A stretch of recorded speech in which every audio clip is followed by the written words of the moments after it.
저녁에 우리가 이제 성경 드라마 이야기를 하고 있는데요. 지난 시간에 보았던 것이 반역과 타락이었습니다. 반역과 타락. 하나님께서 선하게 아름답게 창조받은 사람들이 아담과 하와가 하나님께 반역을 저질렀죠. 고의적으로 하나님 말씀을 듣지 않고 소위 뱀의 말을 듣고 마귀의 말을 듣고 따랐어요. 그래서 이제 어떻게 됐어요? 선악과를 먹었고, 그리고 이제 결국 타락하게 됐어요. 에덴 동산에서 쫓겨나게 된 거죠. 여러분, 그러니까 죄라고 하는 것은 하나님 말씀을 듣지 않고 사단의 말을 들은 거고, 결국 내 마음대로 살아보겠다, 하나님의 뜻 안에서 살지 않고 내가 원하는 것을 해보겠다 하는 것이 죄입니다. 결국 그 결과 인간에겐 비참한 운명이 시작되었는데, 무엇보다도 하나님과 관계가 끊어졌습니다. 에덴 동산에서 쫓겨났죠. 그리고 이제 되이어서 이어지는 게 뭐예요? 사람과 사람 사이에 온갖 비참한 죄악들이 생겨나게 되었고, 결국 이제 아담과 하와도 역시 죽게 되었습니다. 문명이라고 하는 것이 발전하게 되는데, 이 문명이라는 것, 성을 쌓고 그 다음에 악기를 만들고 그 다음에 도시를 건설하고 그 다음에 여러 가지 무기들을 건설하고 기구들을 만들었는데, 그것조차도 역시 어때요? 죄를 치는 도구로 사용되었습니다. 결국 이제 노아 홍수를 통해서 하나님의 심판을 받아서 많은 인류가 죽임을 당하게 되었습니다. 이거 이제 타락이죠. 타락의 결과 지어진 것이 비참한 운명입니다. 여러분, 이게 2막이에요. 창조가 1막이고 2장이 반역과 타락이었죠. 만약에 이제 이 2막으로 끝나면 이 드라마는 비극, 새드 엔딩이죠. 비극으로 끝날 겁니다. 그런데 다행한 것은 하나님께서 비극으로 끝나지 않고 하나님께서 계획을 세우셨다는 거예요. 그것이 바로 우리가 오늘 보고자 하는 것이 약속입니다. 약속. 하나님께서 세우신 약속을 이야기합니다. 여러분, 하나님의 약속은 창세기 3장부터 인간이 죄를 지은 다음부터 바로 시작이 됐어요. 내가 너로 여자와 원수가 되게 하고 내 후손도 여자의 후손과 원수가 되게 하리니 여자의 후손은 네 머리를 상하게 할 것이요 너는 그의 발꿈치를 상하게 할 것이니라. 여러분, 이 말씀은 이제 하나님께서 뱀에게 하신 이야기인데요. 자, 뱀에게 한 이야기가 뭐냐면 너의 후손은 여자의 후손과 원수가 되게 할 거다. 그리고 그 여자의 후손은 너의 머리를 상하게 할 거다. 이게 이제 뭡니까? 결국 하나님께서 사탄을 심판하시고 하나님께서 구원을 이루어 가실 것에 대한 예고편이 그 말씀 속에 들어있습니다. 인간이 타락했지만 이제 에덴 동산에 쫓겨나기 전에 하나님께서 그와 같은 약속을 은밀하게 보여주신 거죠. 그리고 하나님께서 아담과 하와에게 가죽옷을 입혀주십니다. 여러분, 가죽옷이라고 하는 건 뭡니까? 짐승을 잡아서 짐승의 가죽을 벗겨가지고 만든 옷입니다. 원래 아담과 하와가 만든 옷은 뭐였어요? 무화과 나무 잎으로 만든 옷이었죠. 이 무화과 나무로 입은 옷은 금방 뭐예요? 금방 으스러지죠. 햇빛이 쨍쨍하면 말라서 으스러져버리고 합니다. 임시방편이죠. 그런데 하나님께서는 가죽옷을 지어 입혀주십니다. 결국 짐승을 잡아서 그 짐승의 가죽을 벗겨서 옷을 만들었는데, 하나님께서 그 짐승을 잡아서 가죽옷을 입혀주시는 그 가죽옷을 만들기 위해서 결국 한 짐승의 그 희생을 보여주시는 그런 것으로 하나님께서 구원의 약속을 이제 보여주신 것입니다. 그리고 이제 에덴에서 쫓겨났습니다. 그리고 이제 노아의 후손이 자라고 결국 이제 어떻게 합니까? 노아 홍수를 통해서 많은 사람들이 죽임을 당합니다. 죽임을 당할 때 하나님께서 노아를 선택하셔서 그 노아에게 은혜를 베풀어 주세요. 그리고 말씀하시는 게 뭐냐면 내가 너와는 언약을 세우리라. 내가 너와는 언약을 세우겠다. 여기서 말하는 언약이라는 건 하나님의 약속을 이야기하는 거죠. 하나님의 약속을 내가 세울 텐데, 바로 하나님께서 노아를 살려주시는 겁니다. 노아를 살려주실 뿐만 아니라 어때요? 노아에게도 축복을 하시는데 생육하고 번성하고 땅에 충만하라, 그렇게 말씀하십니다. 그런데 노아 홍수 이후에도 여전히 뭡니까? 죄는 넘쳐나고, 그리고 바벨탑을 쌓습니다. 바벨탑 사건은 인간의 죄가 드러난 아주 결정적인 것을 보여주는 거죠. 결국 이제 어떻게 합니까? 인간은 흩어지게 되었고 여러 가지로 인간은 수적으로는 흩어지게 되었지만, 그러나 비참한 운명은 계속될 수밖에 없는 상황이 계속되게 됩니다. 바로 그 속에서 생겨난 것이 바로 오늘 12장 1절부터 나오는 이제 하나님의 약속입니다. 자, 오늘 본문에 보면 하나님이 아브라함을 부르십니다. 너의 고향과 친척과 아버지 집을 떠나 내게 보여줄 땅으로 가라. 하나님이 아브라함을 부르는 거죠. 갈대아 우르에 살고 있는 그 아브라함을 하나님이 부릅니다. 불러서 어떻게 합니까? 내가 너에게 보여주는 그 땅으로 가라. 약속의 땅으로 가라는 거죠. 약속의 땅으로 가라. 그러면서 하나님이 약속을 하십니다. 내가 너로 큰 민족을 이루고 내게 복을 주어서 내 이름을 창대하게 할 거다. 내가 너에게 큰 민족을 주겠다. 아직 자식도 없는데 큰 민족을 주겠다. 그리고 내가 너에게 복을 주겠다. 그리고 창대하게 하겠다는 약속을 하나님이 허락하십니다. 이게 이제 아브라함을 향한 약속이죠. 아브라함을 향한 약속입니다. 그런데 여러분, 아브라함을 향한 약속보다 더 큰 중요한 메시지가 하나 들어있어요. 그게 뭐냐면 바로 3절입니다. 저희가 오늘 보고자 하는 것은 바로 3절입니다. 여러분, 3절에 보면 이렇게 이야기합니다. 너를 축복하는 자에게는 내가 복을 내리고 너를 저주하는 자에게는 내가 저주하리니. 그건 분명히 아브라함에게 하신 약속이죠. 아브라함을 축복하시고 아브라함을 지켜주시고 아브라함 보호하시겠다는 그런 약속입니다. 그런데 그 다음, 땅의 모든 족속이 너로 말미암아 복을 얻을 것이라. 여러분, 하나님의 포커스는 아브라함에게만 있는 게 아니에요. 분명히 하나님이 아브라함을 부르면서 아브라함에게 복을 주겠다고 얘기하고 아브라함에게 자손을 주겠다고 얘기하고 아브라함에게 번성하게 해주겠다고 얘기하고 창대하게 해주겠다고 이야기를 합니다만은 하나님 목적은 아브라함이 아니고요. 아브라함도 있긴 있죠. 아브라함도 그 안에 들어있긴 들어있지만 아브라함보다 더 큰 목적은 뭐예요? 땅의 모든 족속이 너로 말미암아 복을 받을 것이다. 땅의 모든 족속이 너를 말미암아 복을 받을 거다. 하나님의 목적은 뭐예요? 결국 아브라함을 부르신 이유는 땅의 모든 족속에게 복을 주시기 위한 것입니다. 여러분, 이 약속은 아브라함에게만 해당되는 게 아니에요. 창세기 26장 4절에 보면 하나님 이삭을 부르시면서 이삭에게 그와 같은 얘기를 합니다. 내 자손으로 말미암아 천하 만민이 복을 받을 것이다.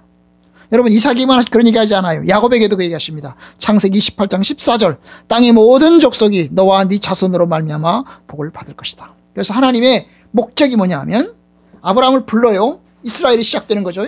아브라함을 부릅니다. 선택받은 선민으로 불러요. 하지만 하나님의 목적은 뭐냐 하면 이 선민, 아브라함의 후손, 이스라엘 백성들만 축복하시는 게 아니고 그들을 통해서 그들을 축복의 통로로 사용해서 땅의 모든 만민, 땅의 모든 족속이 복을 받도록 하는 것이 하나님의 목적입니다.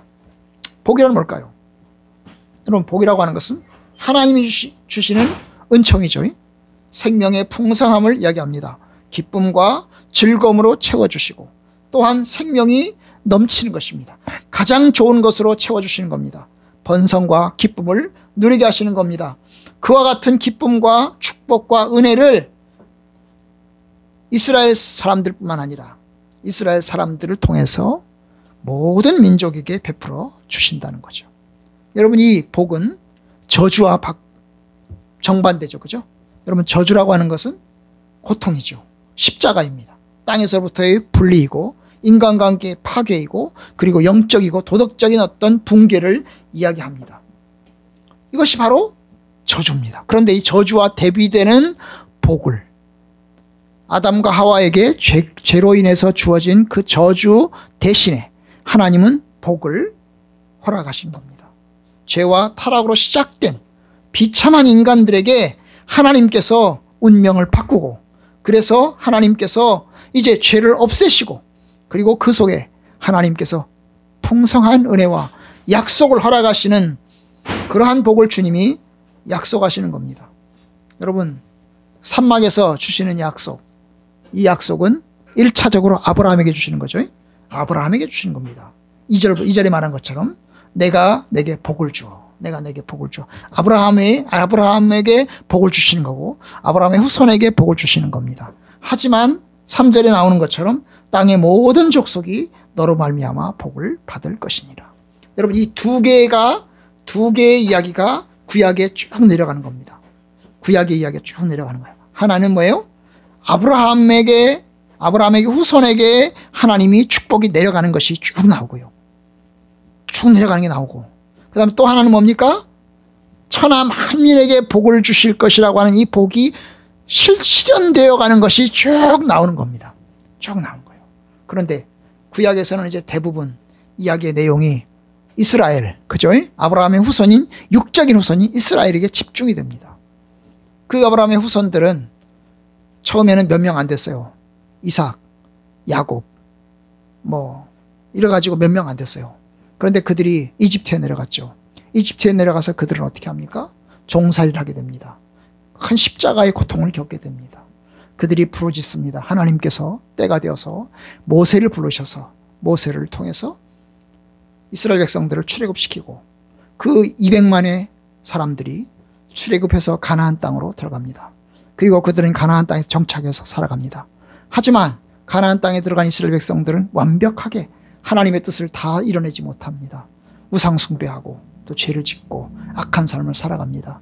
결국 이제 주변 나라들을 통해서 하나님이 심판하시고 또 책망하시고 또 하나님께서 징계를 통해서 그들이 징역살이, 이방 민족에게 고난을 당하고 또 많은 순환을 당하는 그런 이야기가 나옵니다. 하다가 하나님께서 이제 뭡니까? 이제 왕들을 세웁니다. 왕들을 세워서 그 왕들을 통해서 이스라엘 백성들을 좀 더 바람직한 방향으로 세워가려고 하시지만, 그러나 여러분, 그 왕들도 악하고 타락하고 부패하고 결국 이스라엘 백성들도 타락하고 부패하고 결국 그렇게 해서 북이스라엘이 망하고 남유다가 망하고, 그러면서 이제 어떻게 합니까? 고통의 시간들을 보냅니다. 고통의 시간들을 보내요. 하나님께서 이방인을 향한 약속은, 하나님 이방인을 향한 그 축복의 약속은 너로 말미암아 모든 땅의 자손들이 복을 받을 것이라고 하는 그 약속이 사라진 것처럼 보입니다. 하지만 여러분, 하나님께서는 그 약속을 여전히 품고 계시고 여전히 가져갑니다. 여러분, 이사야서를 보면 이사야서를 통해서 하나님께서 이야기합니다. 이스라엘 백성들을 끊임없이 책망하면서도 하나님께서 끊임없이 약속하시는 게 뭡니까? 세계 모든 만민에게 하나님께서 축복하시고 세계 만민을 구원하시고 세계 만민이 하나님께로 돌아와 하나님을 예배하는 것을 계속해서 끊임없이 보여주시는 겁니다. 다시 말하면 죄 때문에 꼬이고 죄 때문에 여러 가지 문제가 생기고 죄 때문에 실패하는 일들이 생기지만 그래도 하나님께서는 프로젝트를 시작하셨고 그리고 그 프로젝트를 결코 포기하지 않으신다는 겁니다. 아브라함과 이스라엘로부터 시작됐지만 그 시작된 그 프로젝트를 모든 인류에게 베푸시고자 하는 그런 계획은 하나님이 한 번도 포기하지 않았어요. 그래서 시편에도 이런 이야기를 합니다. 시편에도 말씀하시기를 땅과 거기 충만한 것과 그리고 모든 세계가 다 여호와의 것이로다. 모든 세계가 다 여호와의 것이로다. 땅과 땅에 있는 것들 그리고 세계와 세계에 있는 모든 것들은 다 여호와의 것이로다. 여러분, 하나님은 특별한 소유로서 이스라엘을 선택하셨고 그리고 동시에 하나님은 그 이스라엘뿐만 아니라 모든 세상을 모든 세계를 또한 다 내게 속했다고, 그 세계가 다 나에게 속했다고, 나는 모든 소유의 하나님이라고 강조하시면서 여전히 하나님께서 이 땅을 통치하시고 다스리시는 것을 보여주십니다. 이스라엘은 하나님의 아들이고 또 하나님의 선택받은 서민입니다. 하지만 동시에 하나님은 온 세상과 온 인류를 다스리시고 통치하시는 하나님이시기도 합니다. 하나님이 독생자 예수님을 이 땅에 보내주신 것은 그 약속을 실현시키는 겁니다. 구약의 이스라엘 백성들이 실현하지 못한 것, 구약의 이스라엘 백성들이 성취하지 못한 것을 여러분, 하나님께서 이루어 가시는 겁니다. 사실 하나님이 구약의 이스라엘 백성들을 선택하실 때는 너희들만 잘 먹고 잘 살아라, 내가 너희들만 잘 먹고 잘 살아라 이렇게 부르신 게 아니고 내가 너희들을 통해서 만민이 복을 누리게 하겠다. 이것이 하나님 목적이었어요. 하지만 이스라엘 백성들은 그 너를 통해서 만민이 잘 살게 하겠다고 하는 그 약속을 이스라엘 백성들은 실현하지 못합니다. 왜냐하면 그들은 너무 마음이 좁아가지고 그들은 너무 폐쇄적이어서 자기들만 잘 먹고 잘 사는 쪽으로 성을 쌓습니다. 하나님의 계획은 너를 통해서 많은 사람을 살게 하겠다, 그 약속을 가졌는데 그들은 하나님이 우리만 잘 살게 해주시면 감사하겠어요, 우리만 잘 살게 해주면 감사하겠어요, 이렇게 해가지고 벽을 쌓습니다. 벽을 쌓은 결과 어떻게 됩니까? 부패하고 타락하게 됩니다. 마치 고인물은 썩잖아요, 그죠? 고인물은 썩는 거고 마찬가지로 흘러가야 사는데 흘러가지 못하고 고여있고, 그러니까 우리끼리만 그러다 보니까 결국 어떻게 돼요? 그들은 썩어 문드러지고 말았습니다. 그런데 하나님께서 이제 그런 가운데서도 주님이 약속은 계속 이뤄갑니다. 내가 메시아를 보낼 거고, 내가 만왕의 왕을 보낼 거고, 그 만왕의 왕이 온 세상의 주가 되고 온 세상의 왕이 될 것이라고 하는 것을 보여주십니다. 결국 이제 그 약속이 마지막에 실현되는 것이 요한계시록입니다. 여러분, 요한계시록을 보면 이런 이야기를 합니다. 각 나라와 족속과 백성과 방언에서 큰 무리가 나와 흰옷을 입고 종려가지를 들고 보좌와 어린 양 앞에서 하나님을 찬양하니. 여러분, 여기 보면 이제 각 나라와 그리고 족속과 백성들과 각각의 방언들이, 별별 언어들과 별별의 민족들과 별별 나라들이 다 하나님을 찬양하고 하나님을 경배한다는 겁니다. 바로 그걸 이제 요한계시록에 가면 완성이 되는 겁니다. 완성이 되는 겁니다. 이스라엘에서 시작된 그리스도의 복음이 이제 전 세계로 퍼져나가잖아요. 아시는 대로 유럽을 거쳐서 또 아시아를 거쳐서 아프리카를 거쳐서 여기저기를 다 가잖아요. 이것이 하나님의 약속이 실현되는 것입니다. 물론 그때까지 수천 년이 걸렸어요. 예수님의 오심부터 그 많은 민족이 복을 받을 것이라고 하는 그 약속이 실현되기까지는 오랜 시간이 흘렀습니다. 하지만 하나님은 그 약속을 포기하지 않았습니다. 자, 우리가 보는 약속입니다. 그 약속은 뭐죠? 내가 많은 민족, 모든 민족이 복을 받을 것이다. 그런데 바로 아브라함을 선택하시면서 너의 후손을 통해서, 너의 민족을 통해서 모든 민족이 복을 받을 것이다 하는 그 약속을 성취하는 겁니다. 여러분, 이제 오늘 말씀을 맺겠습니다. 여러분, 하나님의 약속을 향한 그 드라마 이야기는 계속됩니다. 하나님은 약속의 하나님이시고 약속을 이루시는 하나님이십니다.